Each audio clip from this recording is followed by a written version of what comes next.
Now, we continue looking at the dire humanitarian situation unfolding in the Gaza Strip as the violent conflict between Israel and Hamas continues. Almost a month since Hamas attacked Israel, the Palestine Red Crescent Society is accusing Israeli forces of targeting a humanitarian convoy in Gaza City. This happened on Tuesday. Now, the convoy was carrying medical supplies to health facilities when it was hit by fire. We're joined now by Courtney Wilson, spokesperson for the International Committee of the Red Cross. Courtney, good evening, and thank you so much for joining us. Thank you so much for having me. Let's start with that. I mean, what is the latest as far as the attacks, if I may call them that, on humanitarian aid? We're hearing quite a number of stories coming through as far as that is concerned. So the International Committee of the Red Cross has called repeatedly on parties to uphold their obligations under international humanitarian law to protect hospitals, ambulances, health workers. The medical needs in Gaza are staggering, and it's really critical that our teams and teams from the Palestinian Red Crescent, locals, doctors, and nurses have access and can move around, and also that hospitals aren't attacked, that ambulances aren't attacked, that health workers can do their work. For over a month now, we've seen doctors and nurses working around the clock to treat people with critical injuries from the conflict. And so it's really critical that they can continue to do this in a safe way. And right now, we're not necessarily seeing that. And so the International Committee of the Red Cross continues to call on all parties to uphold their obligations under international humanitarian law to protect civilians, to protect health workers, to protect health infrastructure. It's really, really critical at this time. And we're only going to be able to continue to help if we have some of those safety guarantees from the parties. Courtney, is this, from your understanding, deliberate blocking of aid, or are we seeing situations where aid is causing the crossfire? From what you know, what is the situation here? So from what I can speak to, I can tell you that the humanitarian needs on the ground are immense. I can't speak to whether these attacks are happening are targeted, but what I do know is that health infrastructure, humanitarian aid needs to be able to get into Gaza. Like I said, the needs are staggering. We're seeing families that are sleeping in the streets. We're seeing patients in the hospital that after they're discharged, they have nowhere to go because their homes are no longer there. We're seeing a critical need for medical supplies that are seriously deplenishing, and we really need to make sure that those supplies can get in. And so the International Committee of the Red Cross is calling on the parties to ensure that that access can continue to get in.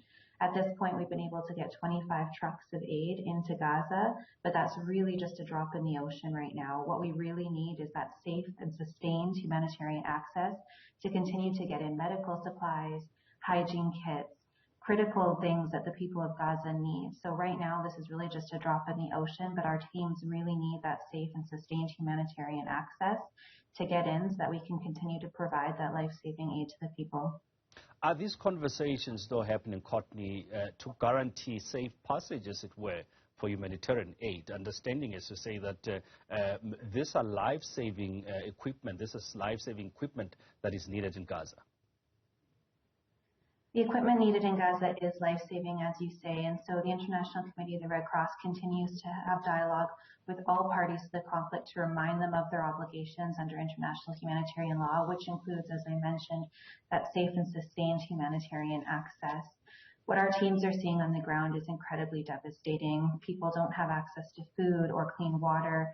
Parents are giving up their food just so that their children can eat.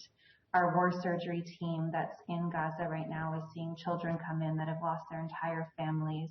Some of them have their names written on their arms so that if they're lost or killed, they can be identified. And so the needs are really, really staggering, and we really need that safe and sustained access. So we are in dialogue with both sides to ensure that we can continue to get aid in, but the more that these attacks happen, the harder that that's going to be. And so those conversations are ongoing, and they happen in a confidential bilateral dialogue.